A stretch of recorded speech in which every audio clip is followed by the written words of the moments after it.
سعودی عرب کے تمام سول اور عسکری طیاروں پر اللہ یحفظک کی عبارت تحریر ہوتی ہے۔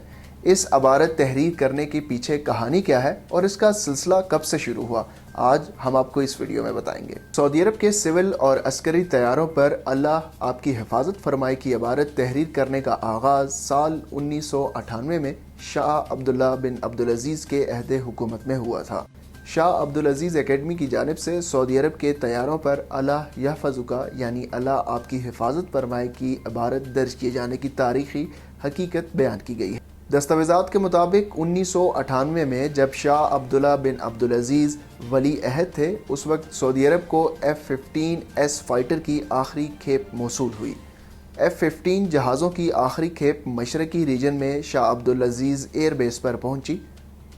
اس وقت کے ولی عہد عبداللہ بن عبدالعزیز نے طیاروں کی آخری کھیپ کا معائنہ کیا۔ اس دوران انہوں نے عملے سے مارکر طلب کیا اور ایک طیارے پر اللہ یحفظک کی عبارت تحریر کر دی۔ اکیڈمی کی جانب سے جاری دستاویز میں مزید بتایا گیا ہے کہ جب شاہ عبداللہ بن عبدالعزیز نے مملکت کا اقتدار سنبھالا تو اس عبارت کو سعودی عرب کے تمام طیاروں پر تحریر کرنے کا شاہی حکم صادر کیا، جس کے بعد سے یہ عبارت سعودی عرب کے تمام عسکری اور سول طیاروں پر درج کی جاتی ہے۔ اس خبر کی تفصیل اور مزید خبروں کے لیے آپ وزٹ کر سکتے ہیں ہماری ویب سائٹ urdunews.com۔